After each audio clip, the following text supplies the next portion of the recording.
I'm going to present a lot of statistics for you. I try to pre-digest it, but I think it's going to be really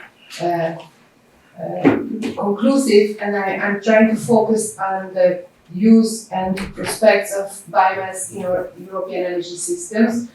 I'm going to structure my presentation as follows. First, I present you the use of primary solid biomass. This is how I recoded the question.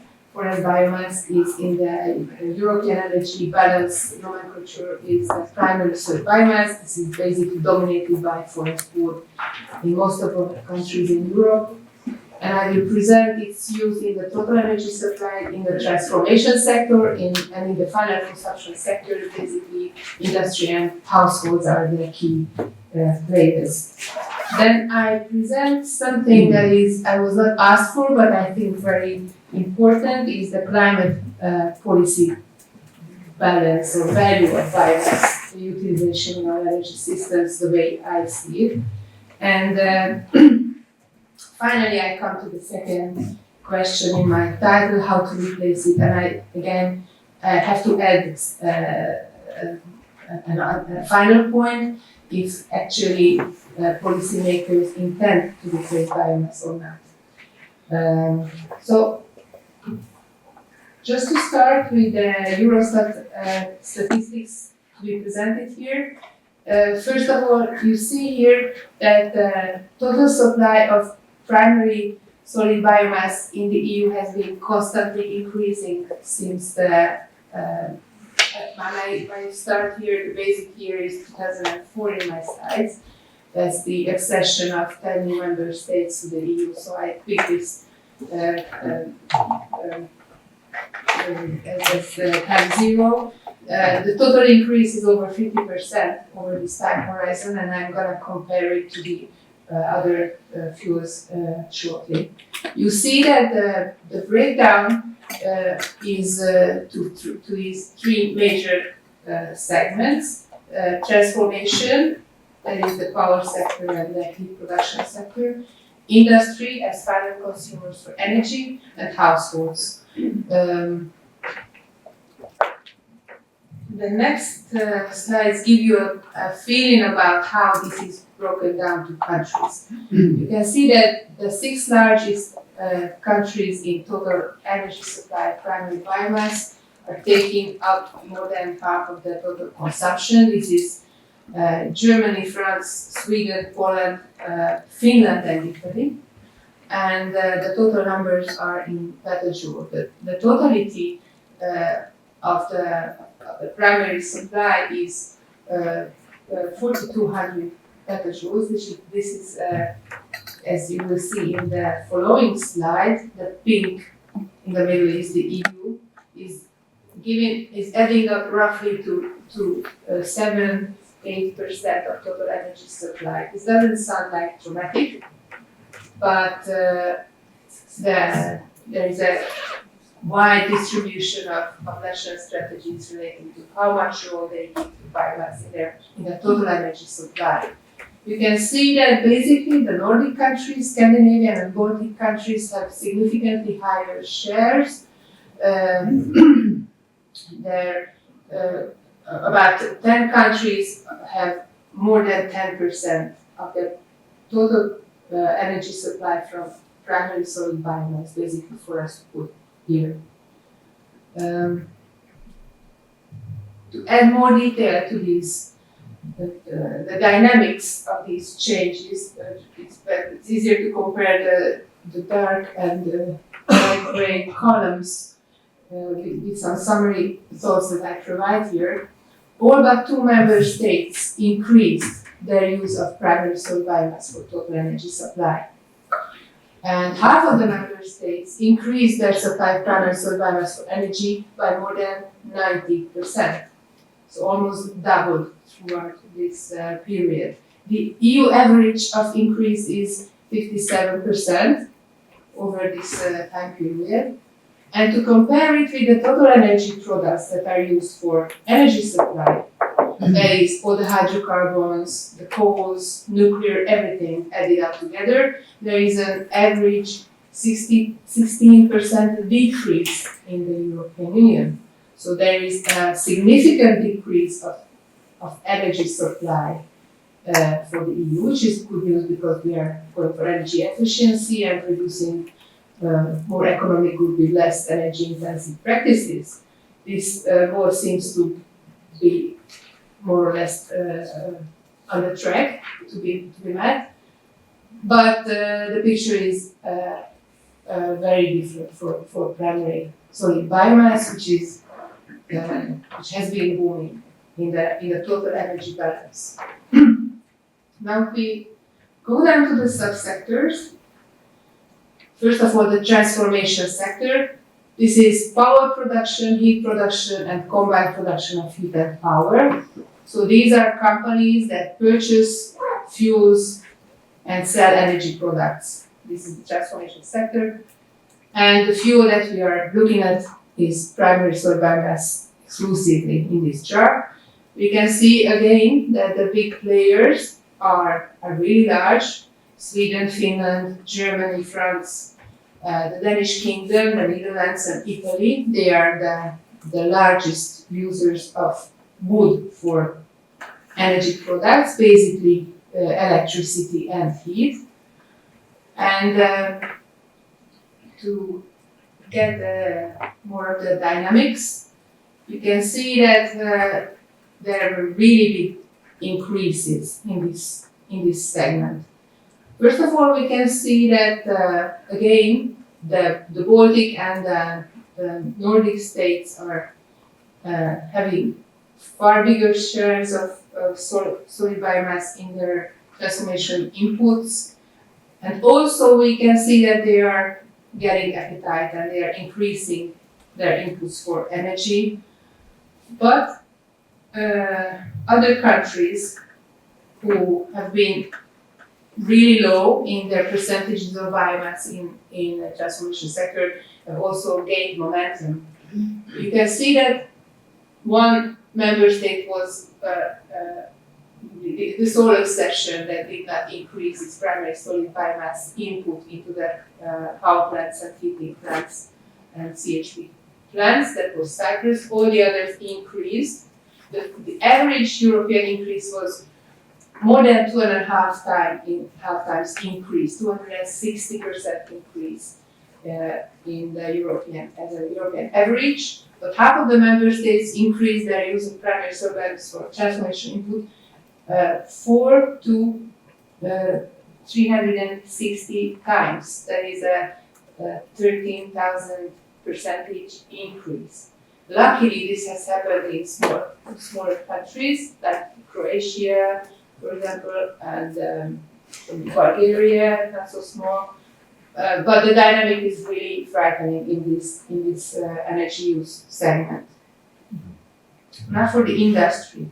Industry uses wood as a fuel for producing heat. This is called auto production of heat for industrial processes, heating something for the sake of the technology.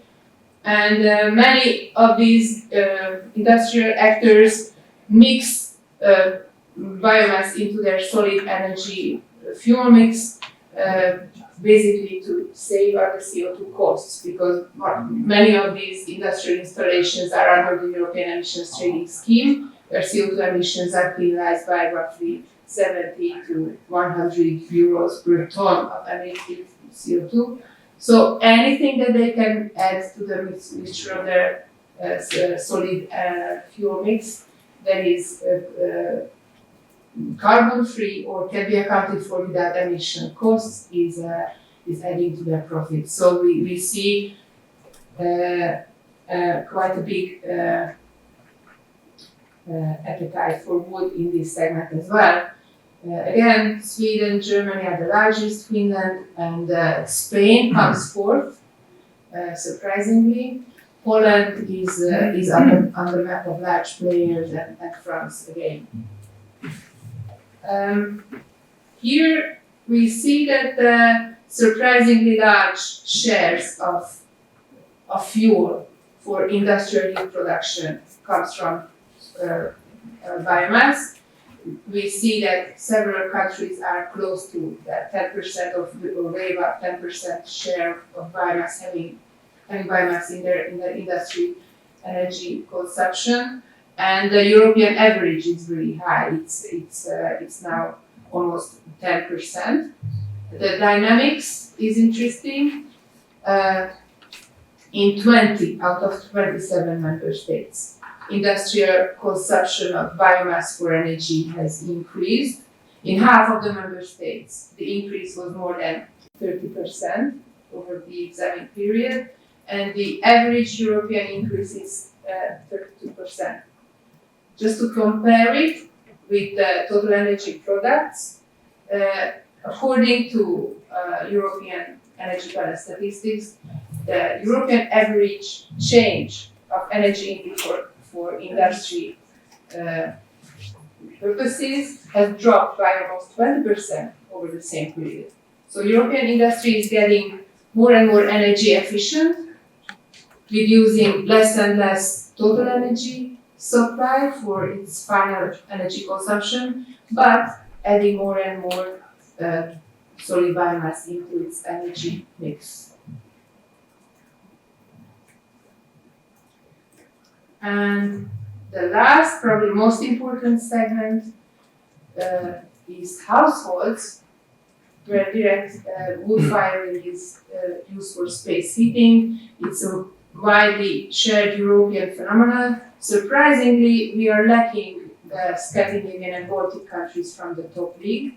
We can see that Germany, France, Italy, and Poland are the largest four, and Romania and Czechia coming next. And the Baltic Scandinavian countries are not so intensive in their household sectors compared to how intensively they use solid biomass for transformation and industrial energy production. For the dynamics, we can see that it is a very important source of energy for households.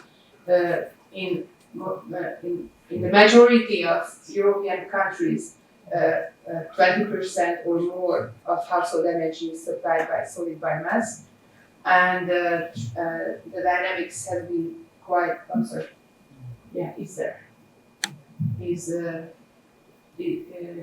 is quite increasing.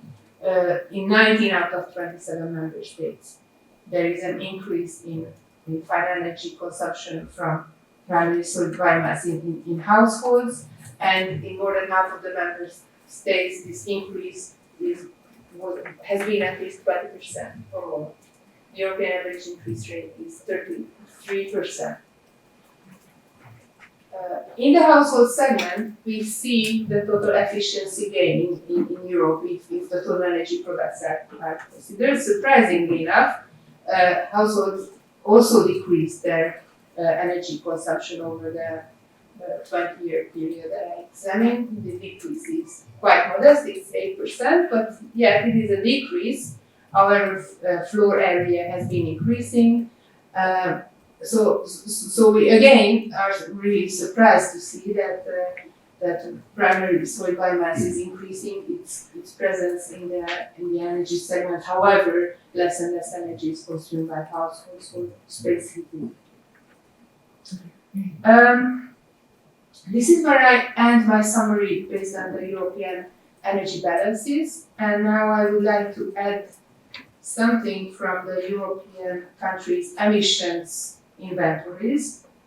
I would like to present you the net CO2 emissions of biomass for energy compared to the net sequestration provided by the forest land and harvested wood products categories. Those are the two negative emission carbon pools in European inventories if you go through all the member states' national inventories. Again, you see a very interesting dynamics. In the previous century, the last decade, in the 90s, it was a very good situation in a way that the forest land category was sinking much more carbon, sequestering more CO2 from the atmosphere than the amount emitted by biomass burned for energy. The situation started to change in the 2000, after the 2004 accession years and the launch of the new Renewable Energy Directive of the European Union. Forests still had their massive sequestration at around 400 million tons of CO2 equivalent per year, but biomass-related emissions started to catch up and reached the same amount, like 400 million tons of CO2 equivalent at around 2007, 2006. And we see in the past several years the third package of changes that the forest land category seems to have started losing its sequestration capacity. So the annually sequestered CO2 stored in European forests has dramatically dropped from the average of 400 million tons to now less than 200 per year. At the same time, emissions increase in the biomass energy sector has not stopped decreasing. So currently we are having net emission balance if we compare these three sectors. And for the harvested wood products, we don't see too much changes. This is an interesting case why the cascading wood principle has not been starting to manifest itself in the carbon inventories of Europe yet. The same information presented in a different way, making it more dramatic. Combine two charts together. The blue one is the net of the forest land, harvested wood product, and biomass-related emissions, 2 negative emissions and 1 positive emissions added up together. You can see that at around 2007, we arrived to the breaking even position. It lingers there for a couple of years, and after 2010, you can be very sure that the net balance of these three carbon pools is massively positive in the European Union and very dramatically deteriorating.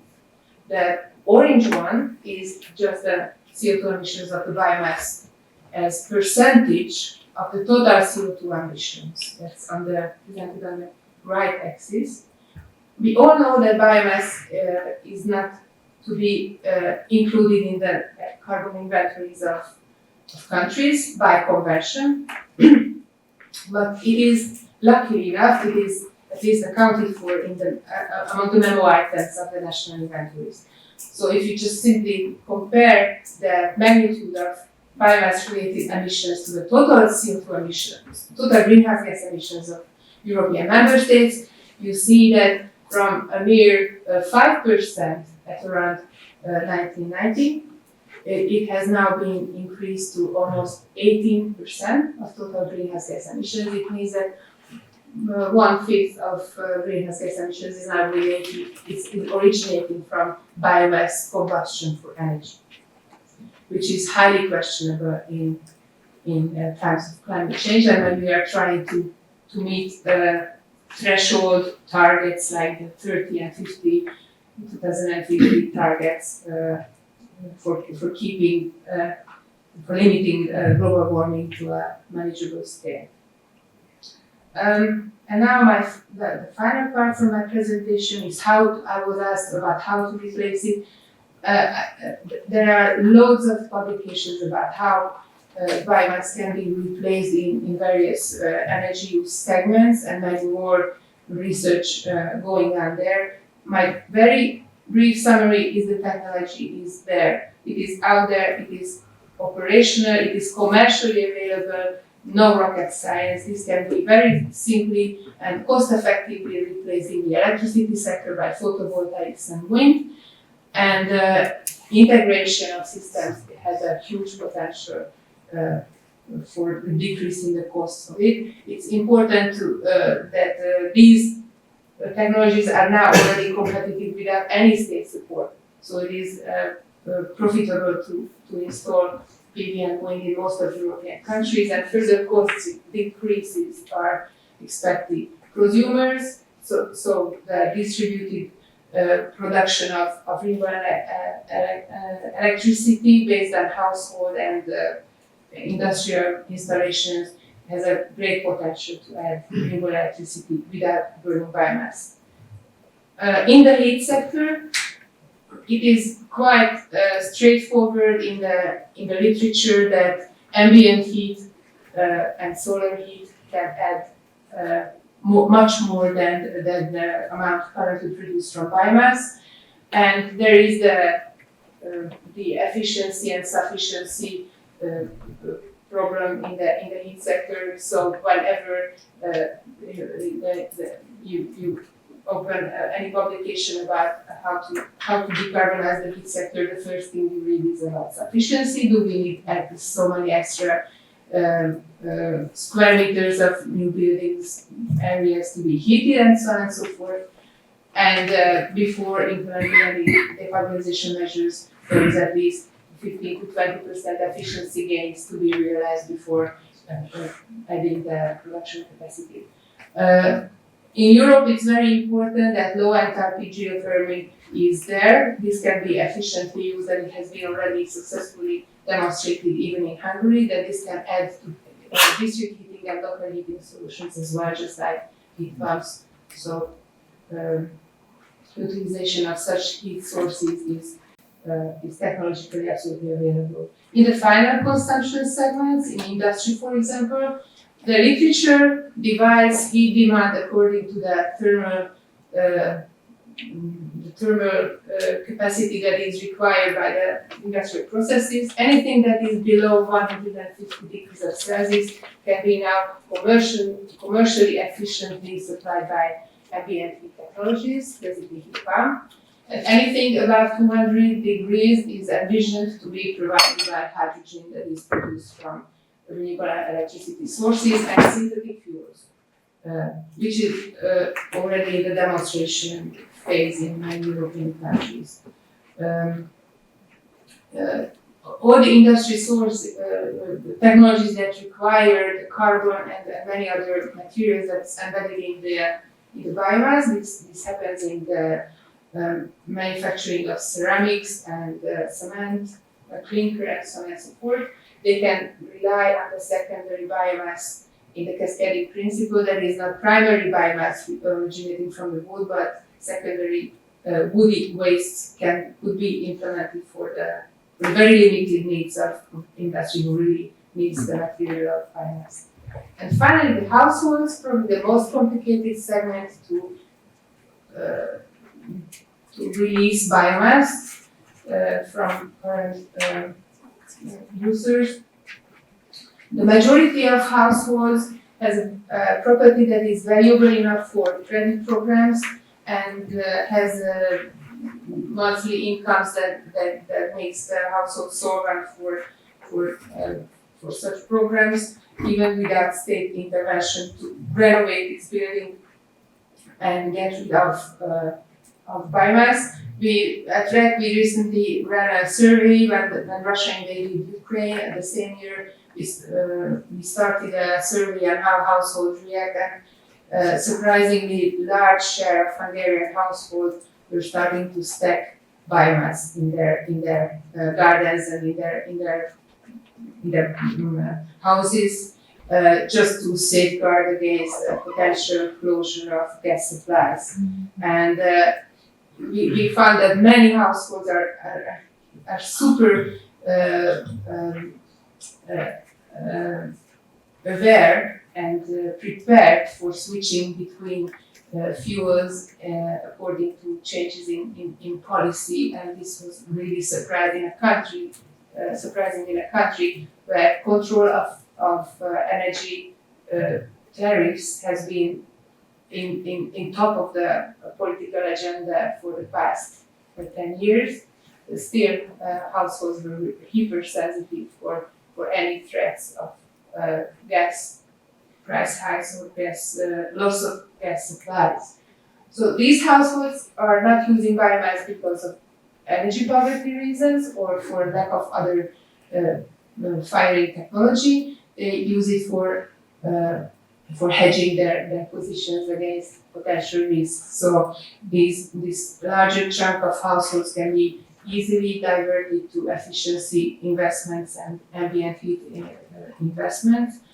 The problematic part is the huge share of households who are in energy poverty, who live in properties that is not marketable. Any investment in energy efficiency or energy heat pump installations would be simply more valuable than the property itself. These layers must be addressed by housing programs of governments. And I'm coming to the very end of my talk. We at REC have been monitoring European energy policy on a daily basis, and now I have the very strong impression that European energy policy really does not want to get rid of biomass from the energy mix at all. There are many factors against swift biomass phase out. The energy crisis has been still around. It's a major political threat for all energy segments, not only biomass. The Russian gas issue has been much higher on the political agenda than anything, and if biomass helps you getting rid of Russian gas from European perspective, it is a good thing. Renewable targets are there and it's increasing, and climate targets still regard biomass as a part of the solution and not part of the problem. Biomass claims that each got questioned, however, in the European agenda as well, and now all the three is on the table. As far as I know, is that it's being domestic is questioned since the huge imports from the United States and elsewhere in the European biomass markets. Being renewable, we all now understand that climate change causes abrupt halt of growth patterns and so on and so forth. This is a depletable resource. It's a renewable but depletable resource. And being climate neutral has been also, as we all know, has been now heavily debated, and science has also started to make its claims about the topic. EU policies to increase demand for primary source biomass is there. They are actively available. The most frightening is the biomass energy with carbon capture and storage, which is abbreviated frequently as BECCS. Many such policies are out there that promise that BCCS is going to be part of the solution to abate carbon emissions in the hard to abate or very expensive to abate industrial and energy segments. If you open up the Repower, the Fit for 55 package documents or the long-term strategy of decarbonization of the EU, you will read about CCS projects as part of the plans. Also, if you read the newly accepted industrial carbon management strategy, direct air carbon sequestration and biomass energy carbon sequestration is the top two solution items in the strategic document. The recently adopted carbon removal certification framework is the instrument that is going to provide financial momentum for CCS and bioenergy, because if such projects can be credited through the certification scheme, there is going to be finance to establish CCS plants Europe-wide.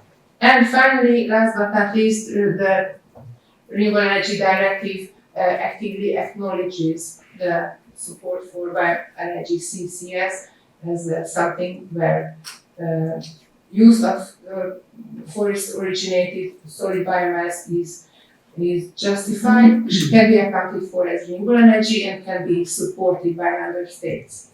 which is, I think, quite important. And my very last slide is that I just did a quick search for you to get a real sense that this is already happening. Much support for CCS biomass is already in the pipeline. As you can see, the carbon management strategy envisages 50 million tons per year to be captured in such plants by 2030 and 450 million tons, which is roughly 1/3 of current ETS and European Emissions Trading Scheme total emissions. This is a huge amount.